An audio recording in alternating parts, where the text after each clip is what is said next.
Благодарам, подпредседателе, почитувани колеги, почитувани присутни, колешке Ангел Линка.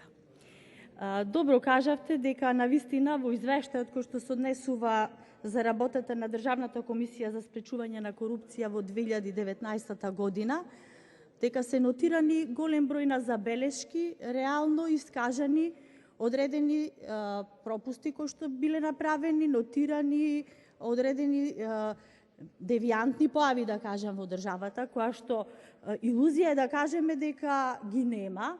Меѓутоа е добро тоа што оваа Државна комисија за спречување на корупцијата работи онака како што треба. И добро е што не наследила, иако наследила многу неправилности во работата од претходните државни комисии за спречување на корупцијата, добро е што оваа Државна комисија која што е избрана на најтранспарентен, најчесен начин, со интервју пред целата македонска јавност, конечно почна да работи во интерес на граѓаните и да ги следи работите, посебно работата на функционерите на власта. Со тоа што јас, како никој што доаѓа од власта, ја поттикнувам уште по-спремно да се зафати со работата во нејзината надлежност која што и законот и ние како пратеници овдека јавноста ги очекуваме на таа Државна комисија за спречување на корупцијата. Значи, сакам да ви кажам дека кога зборувате од аспект на опозиција, вие точно знаете што е аномалија и што е недостаток во работењето на функционерите кои што се на власт.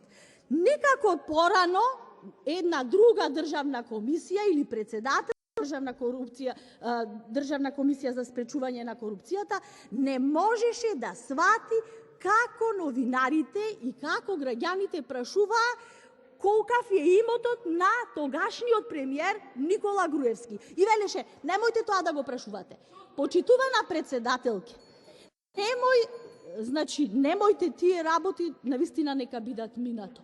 Работете во интерес на спречување на корупцијата, а колегите од опозицијата конечно нека сватат дека со ваквиот начин на бирање на членови на оваа комисија, со ваквиот начин на работење, сите функционери, посебно од власта, треба и да го почитуваат законот и да работат во интерес на граѓаните и да не бидат коруптивни. Она далечно минато во кое што и оваа комисија која што требаше да биде бедем за спречување на корупцијата во власта, не го правеше тоа како што треба, навистина треба да биде забравено.